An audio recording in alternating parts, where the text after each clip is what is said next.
So you guys can see the slides, yeah? Okay, please confirm you can see the slides. Okay, awesome. They can. Yeah, we can. Okay, Awesome. thank you.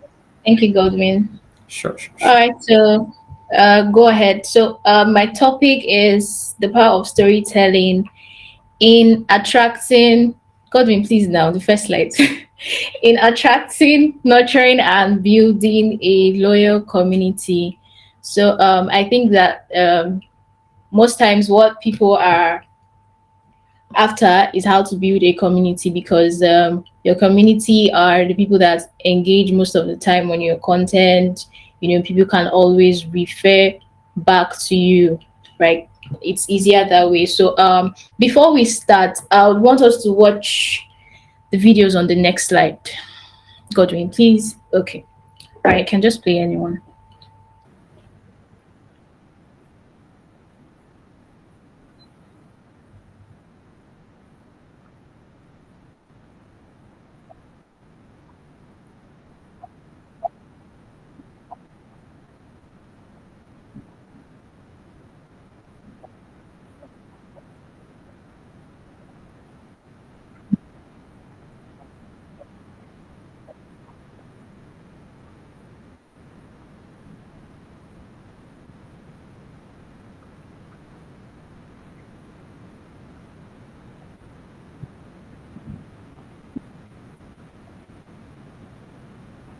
You guys hear me?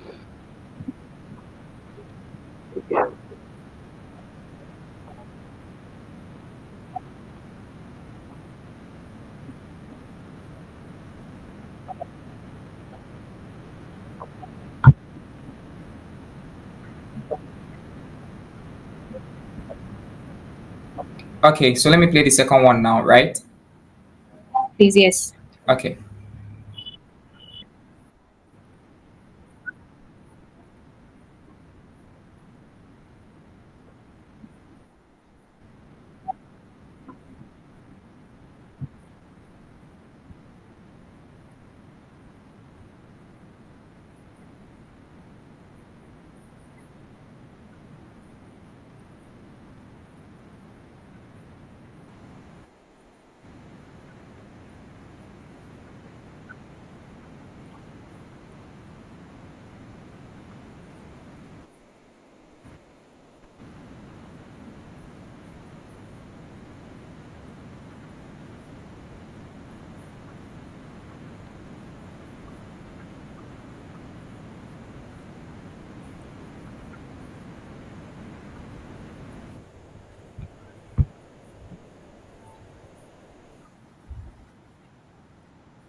All right.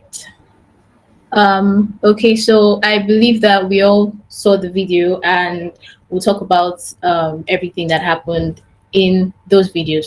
So we'll get straight on to talking about what storytelling is. So storytelling in simple terms is just sharing your experiences, sharing your ideas, your emotions, sharing everything that you may have experienced, right? And it's sharing it in a way that people can relate and connect to you. Like when you've done all of that, you've told a story. Now, in content creation, storytelling is using visuals, because I want to believe that most of the people here are also visual creators, maybe wanting to start or have already started. So in content creation, storytelling is using visuals and sounds and emotions. It's not just telling, but showing as well. they work hand in hand. So in visual storytelling, we're not talking about how good a shot is, or how a location looks, or how the lighting is. We're talking about how to use these visuals and the elements which we're going to talk about to connect with people and actually make them care. People want to be treated as like you can relate to them, right? They want to feel like you're wearing their shoes, and that's the easiest way to tell a story. You have a heart in it, you have an intention, you want to connect with people, you want to relate with them. I heard this rather in someone's podcast where it says the most powerful ability in the world to influence other people is the ability to tell stories, because you can both educate and entertain with stories at the same time. So I believe that most of the time when we're watching content online, we there are content where you watch, which you watch, and you're both educated and entertained at the same time. And there are content that you get educated, but you may not really feel it. So all of these things we're also going to talk about. But at the end of the day, the important things, whether you have good visuals, good sounds, at the end of the day, what is important is what you're actually talking about in your content, right? The core of your story. That's the only way you can nurture your community. That's the only way you can share how someone can grow and the lessons that they can take from your content. Okay, so next slide. Now there's a storytelling arc which I have identified in three groups, right? And stages, I mean. The first stage is to identify a problem. The second stage is to share a process for solving the problem. And the last stage is where you have actually solved the problem. Now, most times when I'm making my content, I'm thinking, what are people asking me? What do they want to learn? Right? And I'll see that people are dropping like questions. They're asking me, oh, how do I go about this? Now I have identified this problem. I have identified that this person is struggling with stuff like this, maybe creative burnout, self-doubt, how to use their lightning, how to tell better stories, how to get materials for editing. Now this is like the focus of your storytelling, because at the end of the day, if you just come online and talk about anything without actually solving someone's problem, they will feel like, I don't know what I'm doing here. Now, after you've identified that problem, you share the process for solving the problem. Now, you can talk about maybe for instance, I can say that I started to read materials, or I went online to research, or someone spoke to me on how to actually go about what I'm struggling with. Now you've shown them what the problem is. You have to take people through the process of fixing what that problem is. You show them what you have tried, the things you have done, the people that you've spoken about. And at the end of the day, you solve the problem by giving them a resolution. You give them a hack, you give them a lesson, you give them materials, right, that can help them get out of these things that they're thinking about, or help them progress in also their content creation journey. Now, how do you tell visual stories? Next slide. How do you tell visual stories? Visual storytelling is basically making your audience feel like they can feel something without you actually saying it. Because if we're talking about visuals, you're showing them and not just telling them. If it's a podcast, yes, you can talk to people, but if it's visuals, you have to show them how to actually go about these things. Now your sound effects, your transitions, your text effects should always pass on the message. They should complement what you're talking about. You can't be going left and every other thing about your content is like right, like it's just different or apart from each other, right? But at the end of the day, to the work, most of the work is done in post productions, because we're going to talk about the elements of visual storytelling. Now the first one is your camera angles. Your camera angles, Godwin, please, we're not done with that slide. Okay, now your camera angles are more like you want to put You want your audience to be in perspective, like you want them to perceive the things that are in your content as though they are in the room with you, right? Because there are sometimes that you could watch a content and the camera is just really facing the person, right? But if you try different angles, try different positioning for your camera, it makes your audience feel like, oh, I know what this person is doing. It's just like wearing the lens of your viewer, right? And like tilting your camera, putting it in a high position, just doing something can just capture your audience. And it also continues, like when you're adding your transitions in, that's in post production now, right? The creative ways, like you move from a shot or a frame to another frame. We're talking about transitions, you find a lot of them on CapCut, like zoom ins, why people are doing like crazy transitions now. Like sometimes when I even watch it, I'm like, what did I just watch? People are doing different things to just keep their audience. Next slide, please.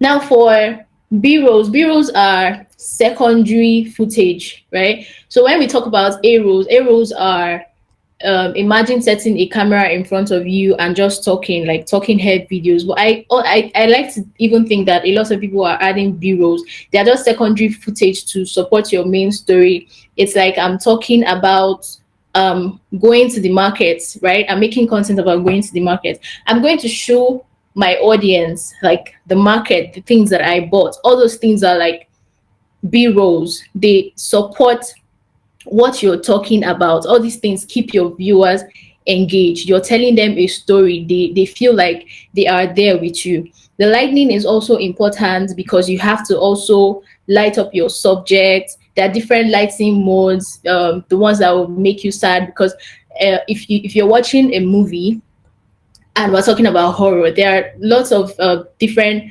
lighting compositions that can be used to show all of these moods. When we see red lights, we can think about danger. When we see blue lights, we can think that somebody is sad. Like all of these things are a part of your visual storytelling. Now for color grading is also supports or your lightning supports your color grading. They both work hand in hand, because at the end of the day, it's what you light up that you're going to color grade. All of that colors, how you're going to enhance it, how you're going to show the emotions, how you're going to draft it all out and paint the mood of your video. Next slide, please. Now also for visual storytelling, we have to also consider our text and our text effects. Now our text is the written text in your video. Obviously we know about that. Now the animation is how your text come in. There are a bunch of animations that people do with texting. There's a typewriting in CapCut, there is fade in, there is fade out. People want to also see that, right? It guides the emotion and the attention of your audience. They're seeing that, oh, how this text is fading in. They might not even consciously think about it, but at the end of the day, you'd see. Because personally, people pay attention to my texting. I get questions like, how do you edit the text in your video? How do you do this and how do you do that? And I think it's becoming like, it's sort of like my brand identity, right? So in all of these elements, there are always things that there are some of them that can stand out for you. I mean, we may not be able to do everything, but what stands out for you is what you can consider like your brand identity. Now for sound effects are just basically making your content feel alive, feel real. It adds texture. Now I want you to picture this, right? I'm making a content about walking into my room. I'm opening the door, I'm wearing high heels, I drop my bag, I pick up my laptop, I type. If I don't add these sound effects, obviously you can pass the message, but it's going to make it more compelling to watch if you make it feel natural. Now, the sound effects I'm going to add are, the door opening, my high heels, obviously. All of these you can find on YouTube, on CapCut, or the editing apps I like to think, right? So, my last video, my recent video, the one with collaboration with Coachli, I remember that sliding that I did with the chair. If you remember the video, I had I wanted to add the original sound to it, right? Because obviously it captures the chair rolling and everything, but I didn't think it was going to be very smooth. So what I did was overlay. I went on YouTube, I searched for a rolling chair effect. It took me a while to get it, but eventually you will. So I added it, and I think that it also made it more natural. People can quickly think about a rolling chair. Without it, it would have just gone straight ahead into the video and it will pass the message. But what we're trying to do is to enhance our visuals. Now, for your music, we can all relate to the fact that if I start playing a sad song right now, you will start feeling sad. If I play a pop song, you would feel happy. If I play a Christian song, you will, get in the spirit. So all of this is the things that show the emotions. Like, music shapes the emotions of your story, right? You don't want to be talking about how, okay, let's take for instance, I'm going to bed and I'm playing a brass song. Sorry for using that word. I'm playing a song that is like hyper. No, if I'm going to sleep, I need like a lo-fi music, something really soft, right? So it has to match what you're actually talking about in your content or what you're showing your audience. Okay, so now moving on, we'll talk about, Godwin, please, next slide, how to write visual stories. Now, in writing visual stories, I'd like to also describe this as scripting, right? So I identify the core of like my message. What am I trying to, pass on? What am I trying to teach people? What am I trying to entertain them with? What am I trying to inspire them with? What am I just, coming online to rant? Yeah, ranting is also like a purpose behind, could be a purpose behind your visuals. You can just come and talk about how a policeman harassed you, right? You can talk about it randomly, but how are you going to talk about it? Now, the core of this message is how you were harassed, right? So there's always a core, there's always a message behind every visual that you're putting out. Now, personally, after I have identified, like maybe someone asked me a random question about how to go about their content, I like to visualize how do I want to put out this content in a way, because I also imagine myself, like when I'm putting out content, how do I want to watch this content? If I was watching it, would I want to stay on it or would I just skip it? Because attention is currency, right? And you want to just keep people there. You don't want your videos to just pop up and then somebody will scroll past it. You're not keeping your audience, you're not building any community, because it's the connection that helps you build your community, right? So you're visualizing this concept. I like to play music while I do this, right? I identify what this content is about and then find a song that can blend into it. That way it's easier that when I'm scripting my content, which is like the third one, I'm now intentional about how I want to pass this message, how I want to talk about it. And to be really honest, I would tell you to just be authentic. Everybody has a way that they go about creating content, right? If you are trying to be someone else or you're trying to copy someone else, and not to even deny the fact that all content creators are stealers, we all steal ideas, right? But what's important is how are you using the ideas that you're stealing? How are you revamping it? I would use that word, revamping it, to fit your style and to fit your community. Because I can't go and take an idea from someone who has an entirely different community from me and want to create it, you will just confuse your audience, right? So you need to um blend in with, sorry I exposed you, but it's actually the truth, because I also steal ideas, I steal content ideas. So yeah, so the next one is to film, because obviously we have all of these, so why not just go straight into filming, considering our lighting, our position, our location, and all the other elements that we talked about. And then the final stage is your editing process, right? Which is where your post production comes in, your text effects, because you cannot put text manually in your video, right? So your text effects, your audio, and all the other elements that we talked about. Now the visual effects are popularly known as the VFX.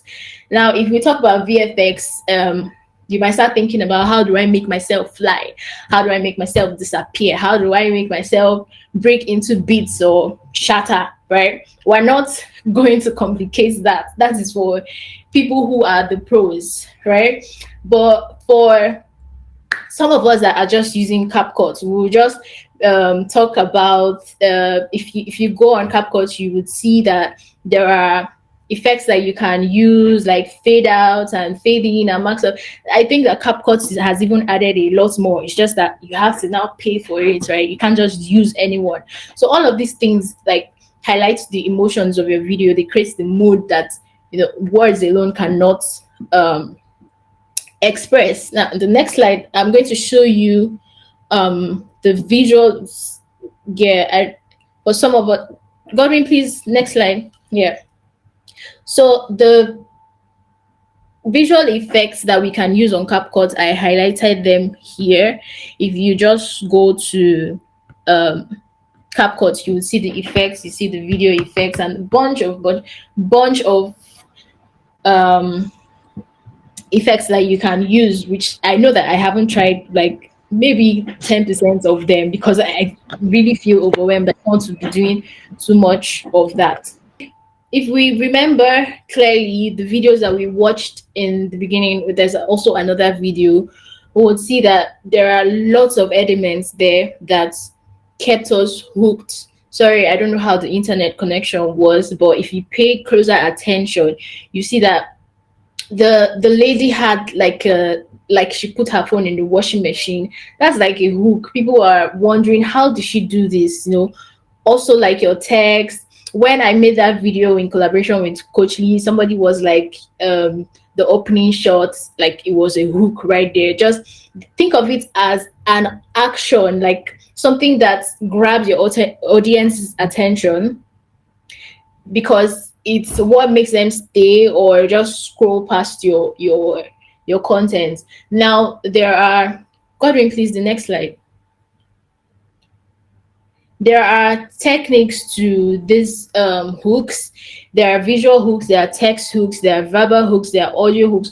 All of these can actually, I think that you can have all of these in the first 3 seconds of your video, and they won't even be like a lot, because there's audio and there's text and there's words and there's visuals, right? So these four: visual hooks, text hooks. Visual hooks are you know like the actions that you do when your video opens. I was sliding into the frame. I've seen people sitting in the toilet seats to grab attention. I've seen people shuffling cards. I've seen people sipping coffee. I've seen people just, you open their content, and then you see them, they are shattering into beats, making dramatic things. Let me just say they are dramatic, but those dramatic things are the things that keep you right in your audience face. Now we have text hooks. Text hooks are just as your visual is keeping your audience. Think of it in the same sense for your text. Your text can pop up, they can fly in, you can do like a typewriting kind of effects on it. And verbal hooks are what you're saying, right? So people can start with questions of why are you losing your followers when you can do this, do this, do that, like all those sentences that are like people hear it and then they're like, oh, wait a second, this is actually me. So you see that they're telling this story and you're actually staying because they can relate to what you're saying, right? Now, for audio hooks, we have big drops, risers. People use risers a lot, all those shh and whoosh sounds, like first 1 to 3 seconds, right? Any of these can grab your audience attention and just make them stay on you. Next slide, please. So we're going to watch this video.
Okay, thank you. Thank you. So if we go back to this lady's page, you would see that there are a lot of things that she used to, keep your content. Because I was watching a video today and I kept going back. I was like, I like this thing this girl is doing. She just literally kept me on her page. I kept watching, and that's how you build your community. Because somebody will be like, oh, I love this, so why don't I just follow you? Next slide, please. Now, also, we talked about camera angles before. Now, a lot of creators are using that to also like capture attention. Every camera angle, if you're putting it up, you're putting it down, you're putting it by your left side, you're putting it above your shoulder, they all tell like different stories. And like I always say, you're putting your audience in perspective, right? And we have different these are just six, but there are a lot more. Low angle make your subjects look more powerful. Think of it like as a hero is talking to somebody, just getting a shot from where he is, would make someone feel maybe diminished or vulnerable. Close-up shots shows emotions. High angle shots make someone look weak or vulnerable. Overhead shots shows your positioning, where you are. Imagine me typing on my laptop or on my table. If I get an overhead shot, I'm getting the environment, I'm getting everything that is on my table, I'm getting everything that is just in that scene. Now a wide shot will show the location. The whole of my room can just be there. I'm in the garden, I'm getting a wide shot of the location. An eye level shot, think of it as having a conversation with somebody, right? It builds a natural connection for your viewer. Next slide. Okay, so we'll just play, because of time, we'll just play. Godwin, please, can you play mine? Next slide, please. Thank you. So sorry. So for visual storytelling, there are a bunch of apps. I think that there are new apps, especially since CapCut started doing all of their shakara. But to be honest, I felt bad, like CapCut, what they were doing, but I ran back because they're really good at what they're doing. So there's CapCut for video editing. There's InShots, which I started with at the time during COVID period, until I discovered CapCut, and then they wanted to break my heart. There's Spring App. I use it for text effects. Most of the time, there are some of my old videos that you will see like text on the wall. I know that CapCut doesn't do that, so I use the Spring app to do that. Please confirm that you can hear me. I think somebody was saying something about network. Okay. Okay, all right. So I also use Canva. Canva is, if you've been on my page, I also tell stories using like carousels where I like put like text and make it dramatic, add some cartoons. I use Canva, which I also use to edit all of these slides. The Notion app is for writing your story or drafting your ideas. I personally haven't. Okay, I don't know if it counts that I opened it because I have a friend who's like a filmmaker. She writes her scripts on this, but I opened it and it was complicated. It was just complicated for me. But I think that people also use it. I just like to go straight to the point, so I usually just write on my notepad or write it down in my jotter. Right. Lightroom is for editing. There's also Premiere Pro. You can use that for editing your videos. Lightroom for editing your pictures.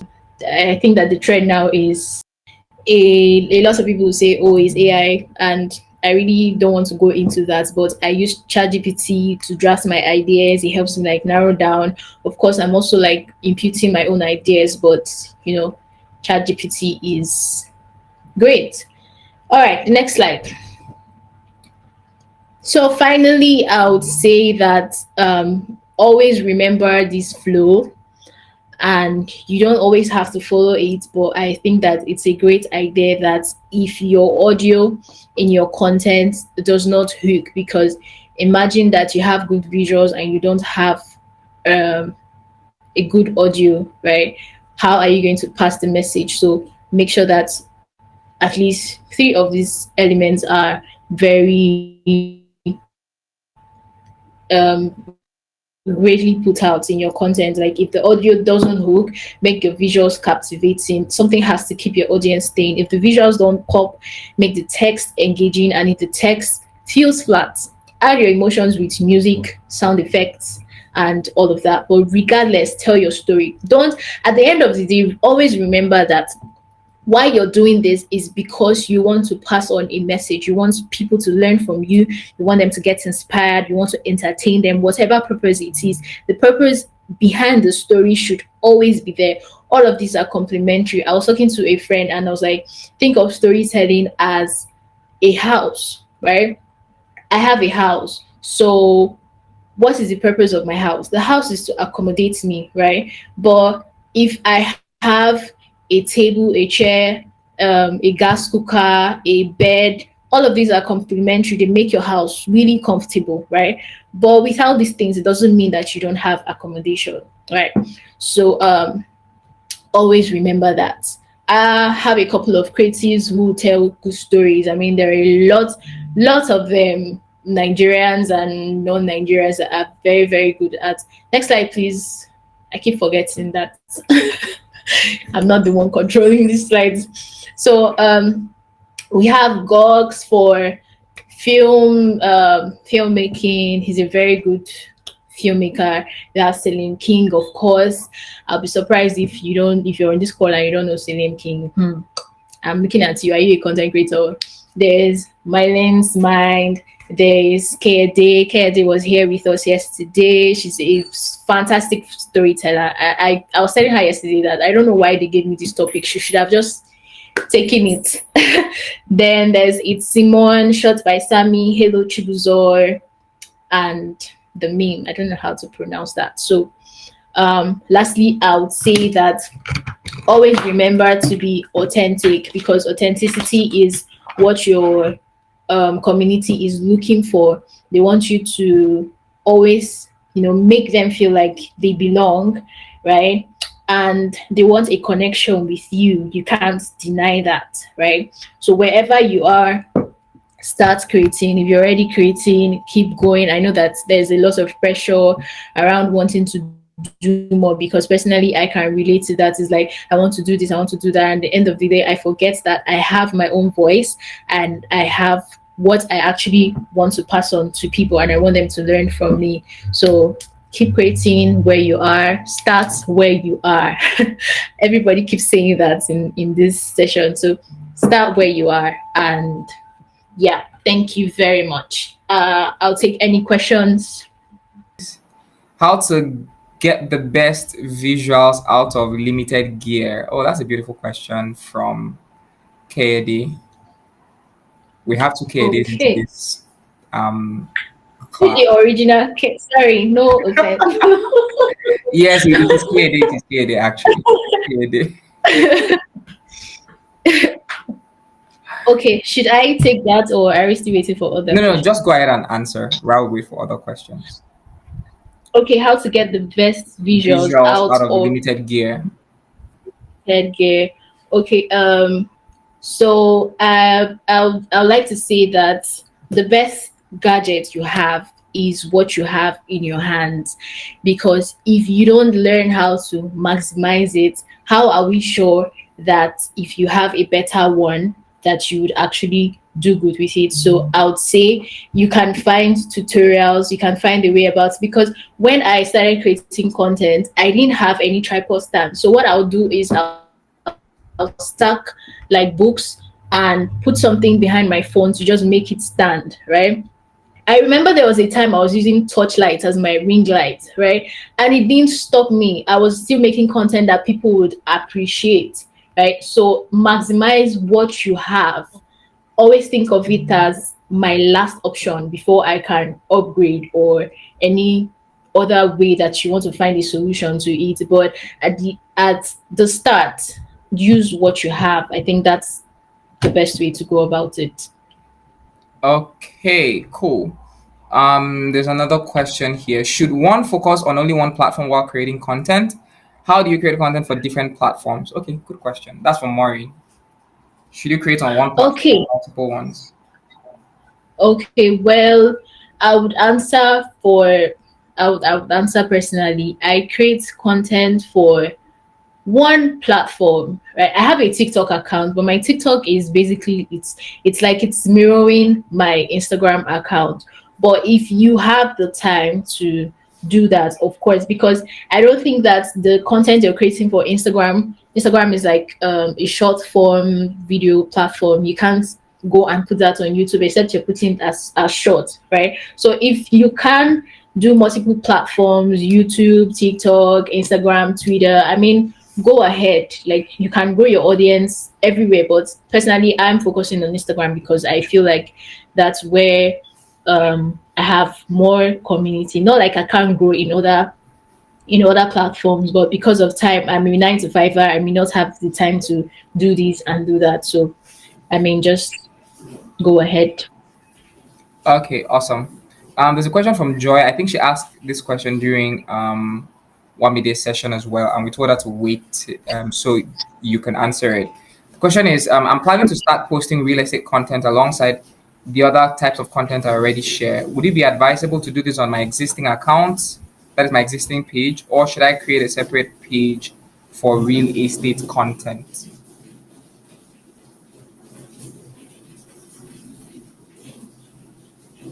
Did you get the question, Asani? Can you guys hear me? We can hear you. Okay, cool. Um, Let me take the I question. think Hello. Asani's okay. Okay, yeah, we Okay, can I'm hear you back. Can now. you hear me? Yeah, we can Okay. hear you now. Yeah. Okay, so I'll say that because of the brand that you have already, I would say you should leverage your brand to grow your real estate account, right? So when you're making posts, you can have a collaboration with your personal page and your real estate, because they are not entirely the same. But because of how much you've grown with your community, because I also feel that you can take your community to your real estate community, or you can merge the two of them, right? So maybe with time you can now have that page separately, but as you're growing it, you want to in a way infuse what you're doing now and your real estate Hello. Yeah, we can hear you. Go ahead.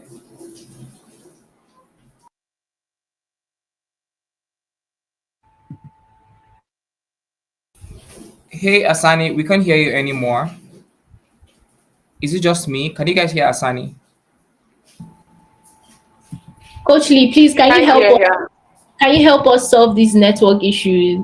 No, unfortunately, we are not Nigeria citizens. Okay, I don't know if Joy got me. You may just need to say that again. I don't think she got everything. Okay, so I was saying that you have to leverage on your personal brand because you've already built authenticity. So use that to grow your real estate page. Collaborate for like your personal page and your real estate page. Let people also know that this is what you do. Like when you're doing your normal content, you can sort of infuse it, introduce it, so people can know. Because people want to see. They want to. It's when they see you, they believe that this brand is original, right? So you want to collaborate with that page and gradually build that community till it stands on its own. Okay, I hope you got that, Joy. Someone is asking a question. We can only take. We have just a couple of minutes, so I'll just. Someone asks a very good question. Asked a very good question here. Give me a little tip on how to handle your camera. Another person is asking, do you offer training on video editing? Like, do you have an upcoming class? I'll allow Asani answer that, even though I may have insider information. Okay. Yeah, yeah. So yeah, just answer that, and then I'm gonna ask the last question. Okay, it says, please give me a little tip on how to angle your camera. Camera, yeah. Well, first of you're looking out for stable shots, right? So you need a tripod stand first of all, right? And when you're making your shots, you have to go through a lot of shots list. You want your audience to. It's more like you're making a detailed content, right? So if I'm taking my laptop, I want to get a close-up shot of me picking it up. Right? Always imagine that somebody is watching you. Follow, like imagine that somebody is following your actions with their eyes. Right? You want to give them a wide perspective. You want to give them a close-up shot. You want to do different things to just make them feel that, oh, I can see that this is what this person is doing, right? There's no, I wouldn't say that there's one way to, because you can do like different shots with different angles. You can do one scene with different angles, right? So you have to always experiment. That's why you have to keep working on it till you're much comfortable. Do I offer trainings? Yes, I will be offering trainings. This is my first class, by the way. But yeah, so look out for my trainings on video editing, obviously with Coachli. Yeah. Yay! Yeah, Asani has a class that is cooking, right? So once it is ready, we're gonna give you guys the details. Obviously, it's gonna be on Coachly. So, I mean, I'm glad that all of you guys are in our WhatsApp group. If you're not in the WhatsApp group, we will drop a link in the chat box so you can join. Because that's where a lot of information is being passed about the summit. I think we are over 400 on that group. So if you're not there, you're missing out on a lot. So once Asani's class is all set up in, very soon, I know it will be ready within maybe the next 1 month. We'll pass the information to you guys on the group. So if you're on the group, you're going to have insider information into it and you'll be able to join in early. So yes, once that is ready, we will inform everyone. So we are out of time. Someone asked, what's the easiest way to reach you? What's the easiest way to reach you? Okay, that's a simple one. You can reach Asani on her Instagram. The handle is Yeah. Asani the creator. Asani the Yeah. creator. So we'll drop. Don't worry, we'll drop the link to everyone's social media handle on the group as well. So yeah, so we're gonna call it a night here. Thank you so much, Asani. Thank you for your Thank you time. very much.